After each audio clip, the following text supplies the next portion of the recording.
So glad you guys are here today. You know, summertime, people are in and out. We're so glad you're here, and we rejoice in your being in God's house today.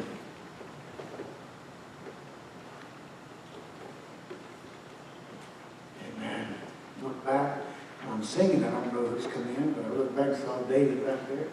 And now I told him, you made my day. I'm so glad to see you back with us today. It made my heart leap and rejoice. For sure. This is going to be an interesting message for you today.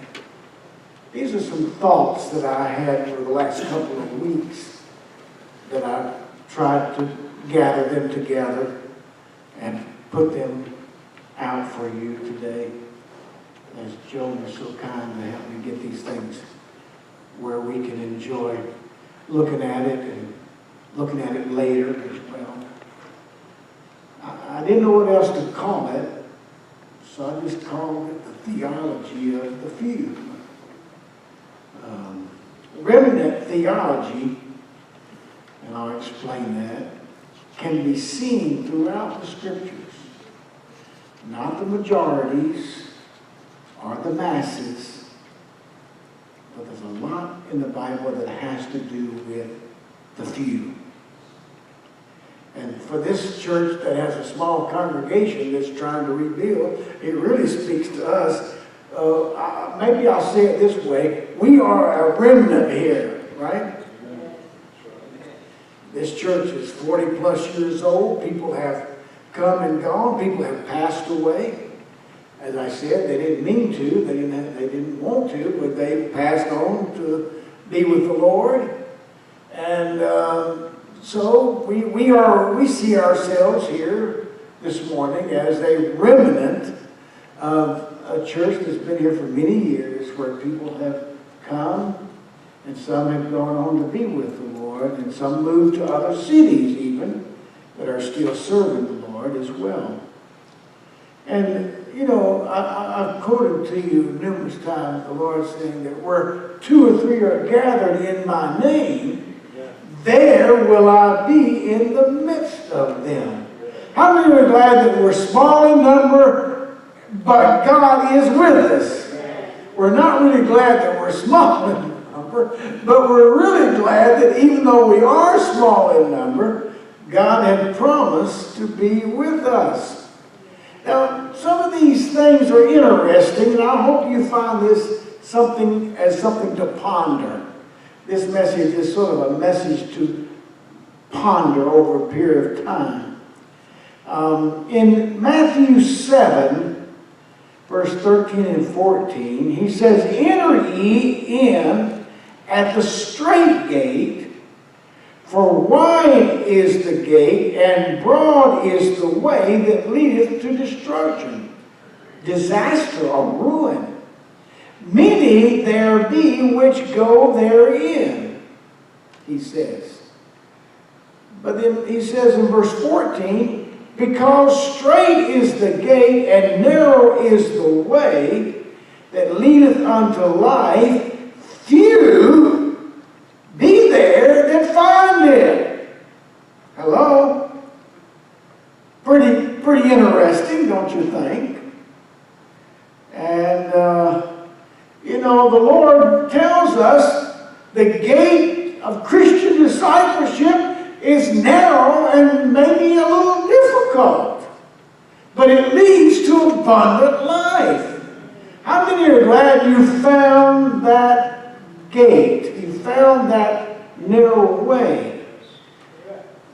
On the other hand, the wide gate of self-indulgence and pleasure said it leads to destruction. How many knows that when you made those bad decisions earlier in your life, you come to the conclusion that, man, the decisions that I have made is bringing me down to a road of destruction. We know that about ourselves, don't we? In the past, we know that decisions that we have made begin to lead us into the wrong direction.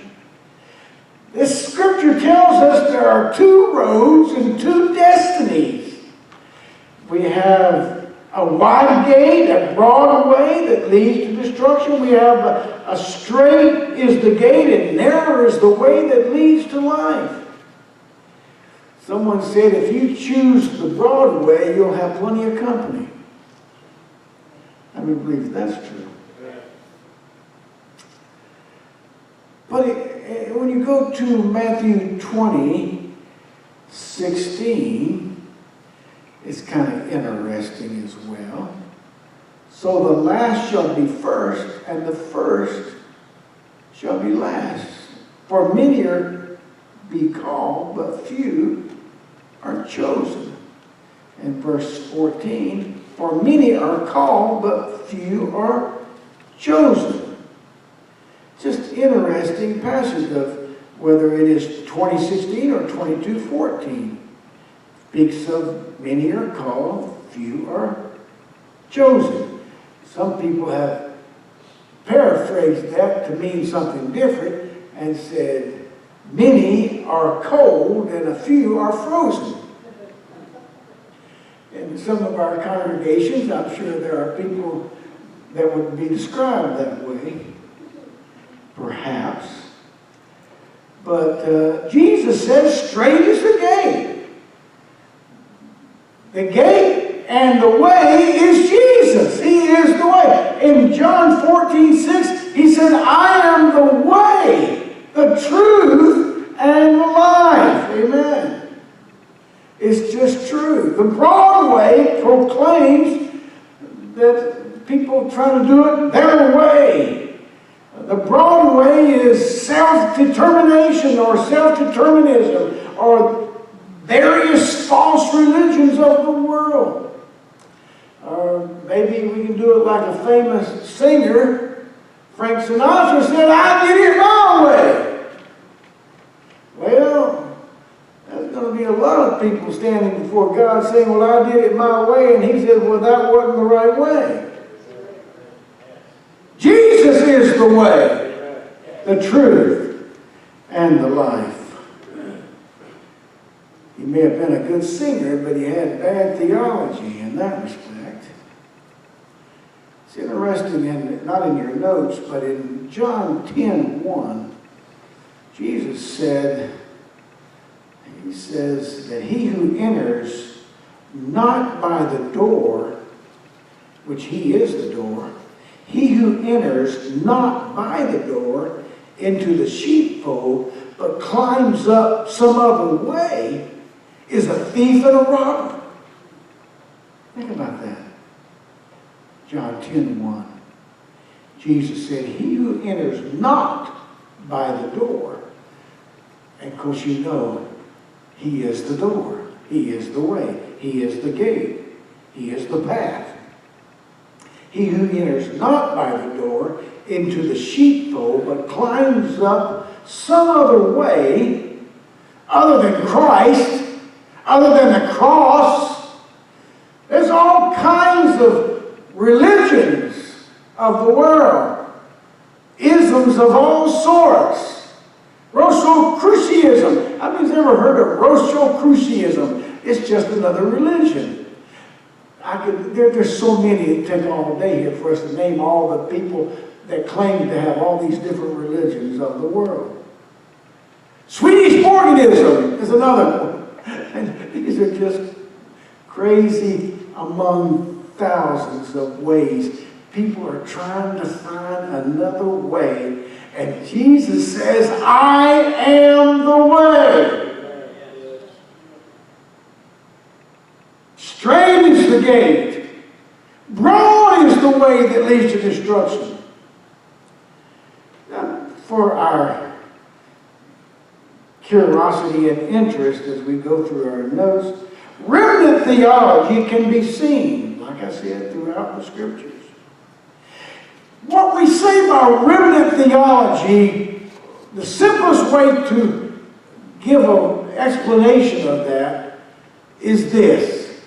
God in the Scriptures always had a people that loved and served Him. It may not have been the masses at times. It may have been only a remnant, we call it, a few or a remnant But when you follow through the scriptures, where you see the nation of Israel going into idolatry, God always had a few. I'm going to be faithful. I'm going to serve the living Jehovah God. We call that remnant theology. Always going to be somebody, some group, some few, some people that are going to serve God no matter what. How many have made up your mind, I don't care if anybody else is going to do it, you're going to serve the Lord and you're going to go to heaven and live with Him, no matter if nobody else does it, you're going to be one of those remnants. You're going to be one of those people. Maybe some of the few. As the scripture says, few be there that find it. It's kind of interesting. I just gave a list of things to think about. God had to cast a few angels out of heaven. It's true. The Bible says He evicted or removed 1/3 of all the angels. Now, angels, interesting enough, how do I say it? There's a lot of them. In fact, they're not totally innumerable, but they're almost innumerable. I mean, they are beyond almost counting. Lots of angels. Now, when people think about the angels being cast, evicted out of heaven, that rebelled against Jehovah God and joined Satan in the rebellion in heaven, we think about there's massive amounts of angels, but 1/3 were evicted, but you've got to always remember that 2/3 remain faithful to God. That's important. But 1/3 were evicted or removed from heaven. God started the whole human race with a few, with 2. And their names, well, I call them the Adam family, not the one you see on television. They're a little bit strange, but I thought I'd be a little funny there. Adam and Eve. God created Adam out of the dust of the earth in Genesis, Genesis 1 and 2, and created He them, both male and female. And He didn't say anything about Hashem. He said male and female, him and her. I mean, it's pretty clear. It's like a little boy and a little girl were in a nursery, and the little boy was talking to the little baby girl. And he tells the little baby girl, I think I'm a boy. And she says, how do you know? He looked under the covers and said, I see my blue booties. I mean, God created boys and girls, man and woman, right? The whole human race was started with 2 people. Okay? Pretty interesting. God saved the whole human race from extinction with a few. You got Noah plus 7 of his family. Genesis chapter 6. Noah was an old guy. If I say old, he was an old guy. Just like Ed feels today, an old guy. He was an old guy. But in his senior years, God used him to save the human race. That's pretty impressive. Come on. So, just a sidebar note here. Mr. Ed is in retirement, but they ain't no telling what God's going to use Mr. Ed to do. He may do something so magnificent and so great, he has no idea what God may use him to do. Just like He used Noah in an old age to save the whole human race from extinction. God just seems to love to confound the mighty. God uses the foolish things of the world. God uses the few. He uses sometimes the weak. He uses people like me, which is amazing. I'm amazed He uses me at all. But He takes ordinary people, the few, and He changes the world through a few people. And He did it with Noah, plus 7 of his family. God offered to spare an evil city from destruction, just for a few. If you'll read that in Genesis 18, a lot of it is in verse 24 through 32. You know the story of Sodom and Gomorrah, and it would become so evil. And Abraham was trying to intercede for the city. And well, if you can just find 50 righteous, God says to Abraham, if you can just find 40, or could you just find 30 righteous, I'll spare the city from destruction.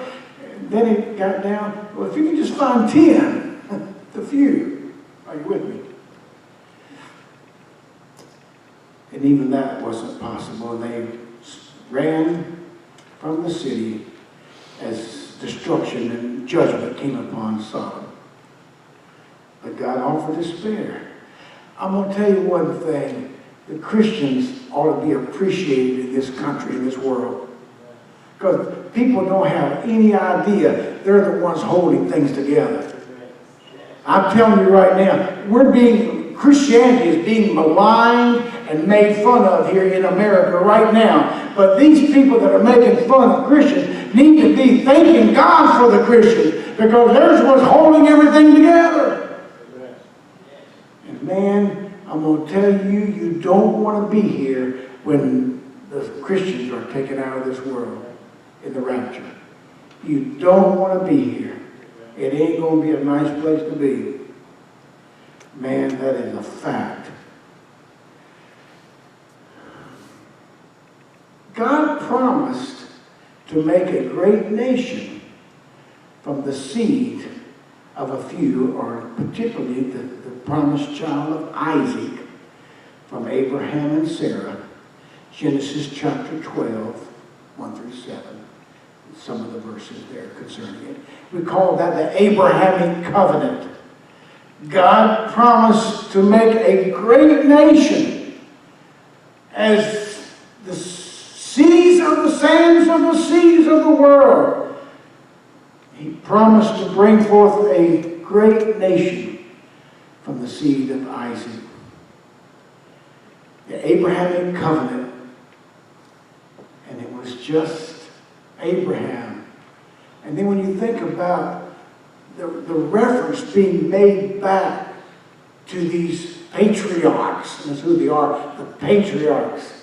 And it was a few. The patriarchs were only numbered to be a few. So when you have historians, or even in the Bible, referring back to the children of Israel and the chosen nation, they say, the God of Abraham, Isaac, and Jacob. And then you throw Joseph in there, and that is some of the patriots.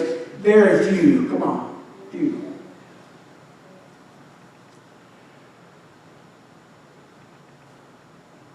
God saved a nation and a people from starvation through one man named Joseph. I love, here Joseph is sold by his brothers into slavery. Sold into slavery by his family. His own family turned against him. And he goes, his life and all the experience of Joseph. By the way, Joseph is one of the most beautiful types of Christ in the Old Testament that you will find. One of my favorite persons of the Old Testament. What an incredible life that Joseph was and lived. And so many twists and turns and so many things that were done against him. Man, you could get an inferiority complex if you went through what Joseph went through, your family forsakes you, your family sells you out, and then your friends sell you out, in prison, out of prison, here and there. One of the great phrases of the whole story of Joseph is this: what you meant for evil, God used and meant for good. You see, we don't get mad at people, because God has something going here. People may do us wrong, but don't be angry at people. It's the enemy of our faith that causes people to do some bad things. But what people mean for bad or for evil for us, God can turn it around and make it for good. Amen?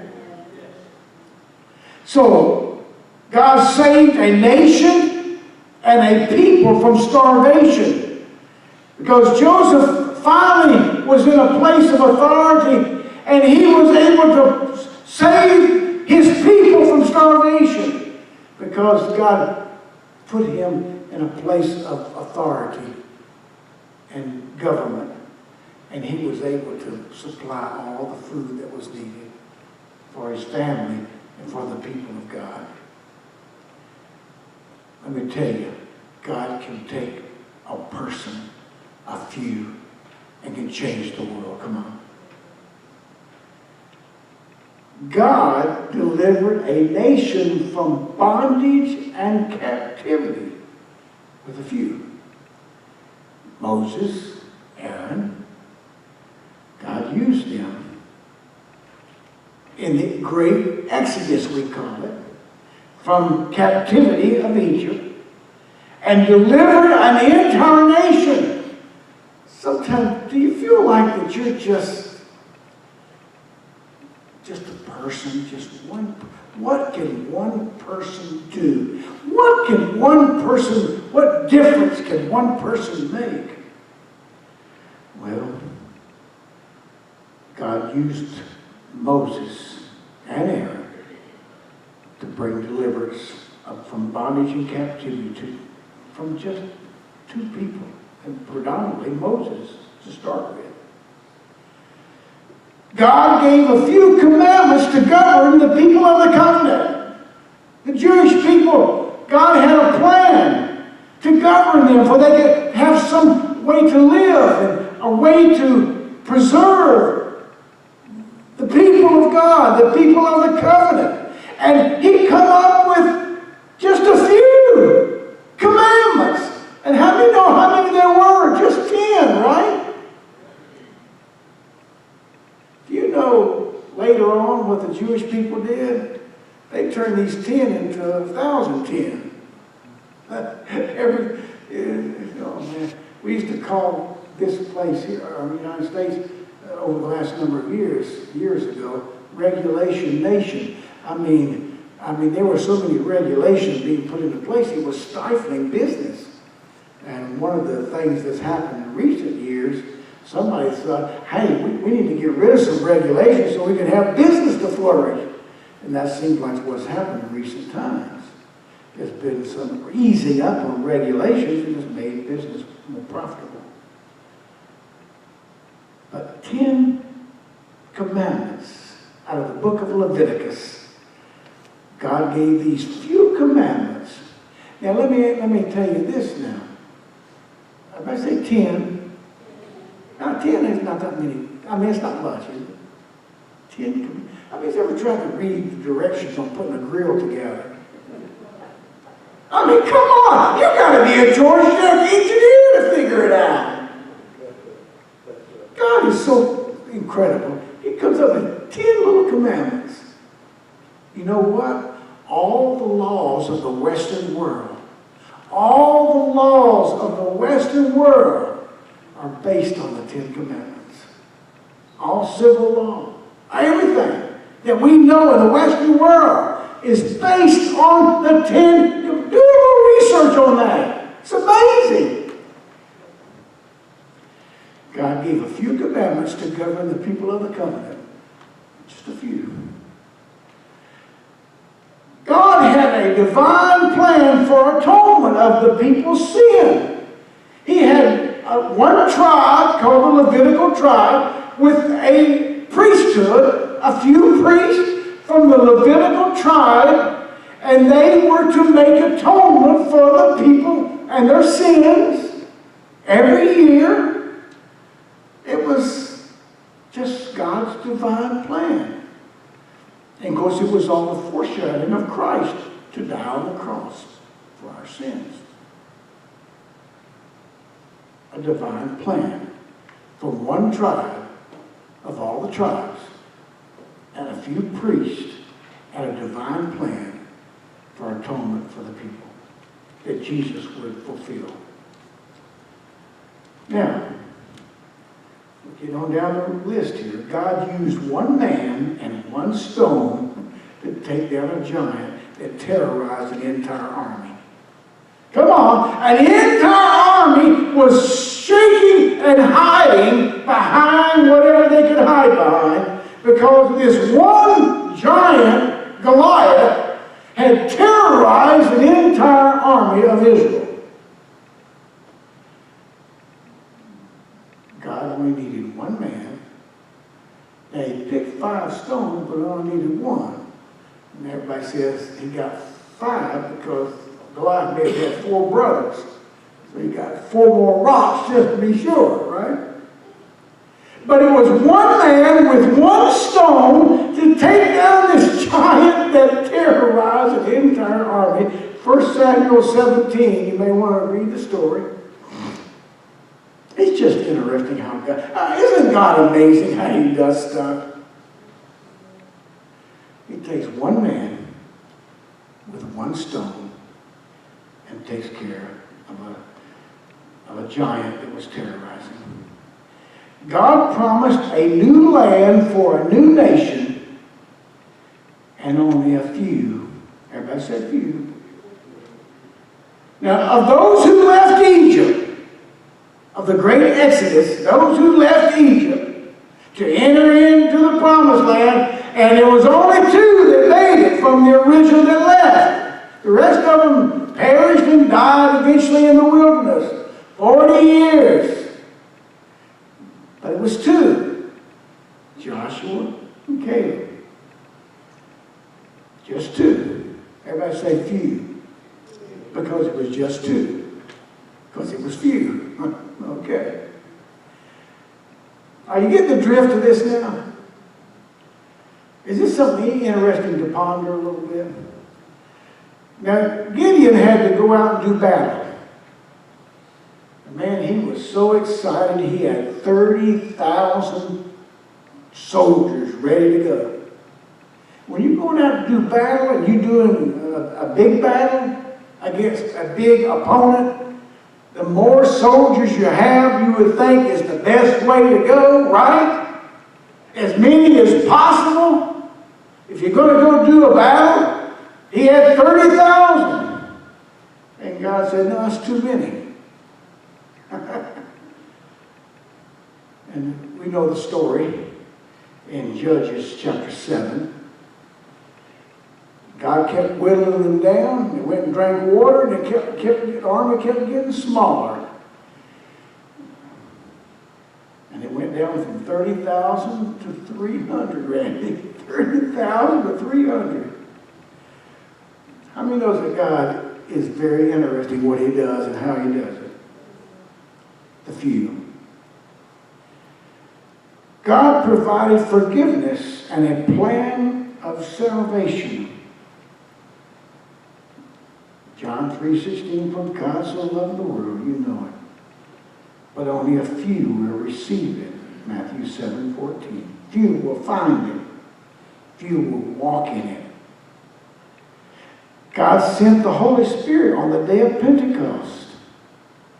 And He gave the announcement, go to Jerusalem and wait for the promise of the Father. He told it, we can go verify it in other scriptures. He told 500 people at one time, go to Jerusalem and wait for the promise of God. How many showed up? Out of 500? 120. Right? few out of the 500, really. When you think about the percentages, very small. I love the story. That's Acts chapter 2. I love the story when God feeds the thousands. Some think it could have been 15,000 with a few loaves and a few fishes. You know that love story when you heard that in Sunday school when you were young. These people, Peter and John, these people come, they need food, Jesus. We need to feed these people. Somebody speaks up and says, well, we don't have any food, so this boy brought a lunch with him. You know, he didn't bring a whale. He brought a little sack lunch, the way it's described, with 5 loaves and 2 little fishes. It wasn't a 200-pound marlin. He wasn't dragging that behind. But you know the story. God fed the thousands. Because God is so amazing what he can do with just a little bit. There's a song, Ed, when God's in it, little is much when God is in it. How many believe that's true? And bring us down to our time. God has regathered, on the back page, God has regathered a remnant of his chosen people from all over the world and has brought them back to their homeland, Israel. God is going to bring a restoration of those people, of those lands, and then he will bring history to an end as we have known it. One of the greatest prophecies fulfilled in the Bible is how the Jewish people have come from all over the world back to their homeland. The greatest of all prophecies, I do believe, in our time. Do you know that the Jewish people only represent 2% of the entire population of the world? Yet they lead in technology, medical, security, and other astounding breakthroughs of the world. It is amazing. Some of the things, the brilliance, and the astounding breakthroughs of the world have come from the people of Israel, the Jewish people. Do you know that in that cave where those soccer team boys that we need to be praying for, that they are spared? It is so amazing. The story, I watch it and I just can't believe that we have these 11 or 12 that are in a cave, but we can't get to them very easily. Oh, 6 are out this morning. Wonderful.